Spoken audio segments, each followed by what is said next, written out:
Okay, you want to hear something really disgusting? Okay, my brother passed away from cancer 5.5 years ago. He had two anti-Semitic, non-Jewish Filipino daughters who never bothered to convert, and they hate their father because their mother wasn't Jewish, makes them not Jewish. Anyhow, so he owned a house in Berkeley with his ex-girlfriend. But for 6 years of cancer, from 2014 to 2020, when he died, he never saw his daughters because they're that disgusting, okay? They're that sadistic, barbaric, and they murdered him because he got isolated and depressed and never couldn't get in touch with his daughters. In 6 years of dying of cancer, the daughters don't even see their own father? What kind of garbage is that? That is, like, disgusting. And then, so he writes a trust, which is like a super will, and it says the daughters only get a quarter each of his half of this house, 1810 Grand Street in Berkeley, right? They only get a quarter each, no matter what. And me and my sisters were supposed to get another quarter, and trustee, this Rabbi Yehuda Ferris of Chabad of the East Bay, who can't get people to, he's just his wife owns $40 million in real estate, and they're land grabbers.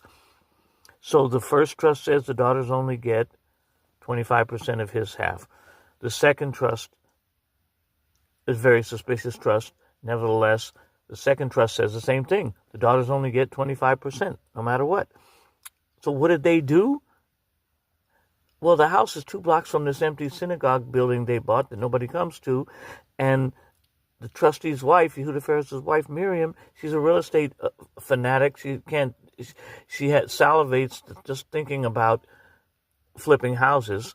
So what happened is they sold the property to the daughters for $82,000, which is total violation of the trust, and didn't give me and my sisters anything.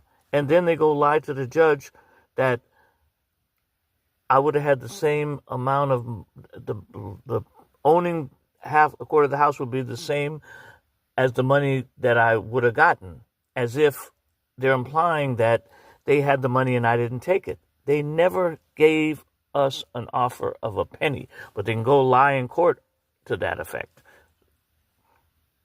It is disgusting, okay? And then the daughters never saw him. They sent him one letter when he was in a coma, and the lawyer says, well, he really loved his daughters. That's why he changed his mind and gave it to him, because he got that letter. He was in a coma, and they sent him a letter a week before he died. What? Man, these people are disgusting. William John Rogers is a crook.